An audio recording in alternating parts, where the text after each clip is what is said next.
माझी शाळा मला आजही आठवे रे, पुन्हा शाळेमध्ये मला वाटते जावे रे.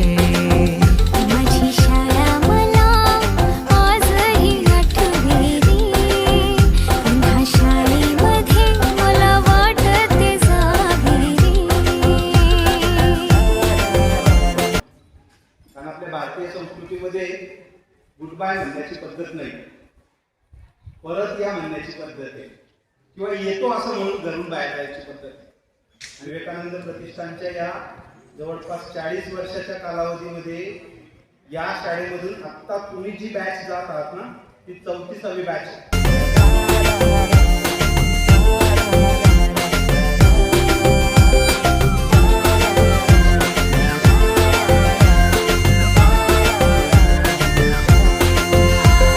मधल्या सुट्टीला डब्बा खायची मजा, बिगडीस आता पोटात झाड. खारीच्या दातांनी शेर केला लिमलेटच्या गोळ्या.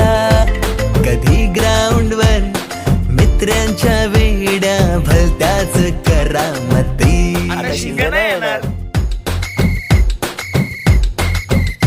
पीटीच्या पिरियडला शिट्टीच्या तालावर गमती शिरकवायती.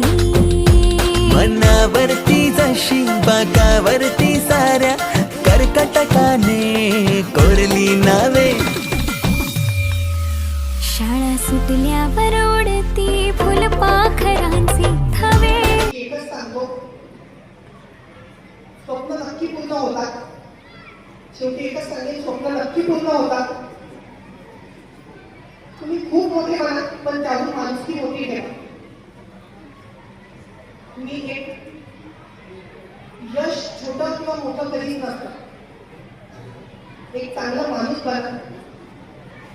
आज मला इथे प्रमुख अतिथी म्हणून बोलवलं, त्याबद्दल मी शाळेचा बगो शानबाग विद्यालय परिवाराचा मनापासून ऋणी आहे. आमच्या शाळेचं हे वैशिष्ट्य आहे की आपलं हे आपला आजूबाजूचा सगळा परिसर आणि वातावरण हा अन्य सगळ्या शाळांपेक्षा पुष्कळ वेगळा आहे.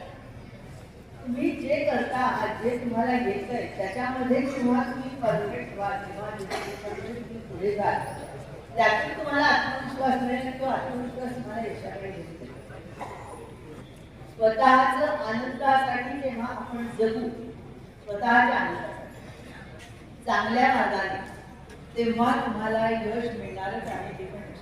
पुन्हा शाळेमध्ये मला वाटते जावे रे.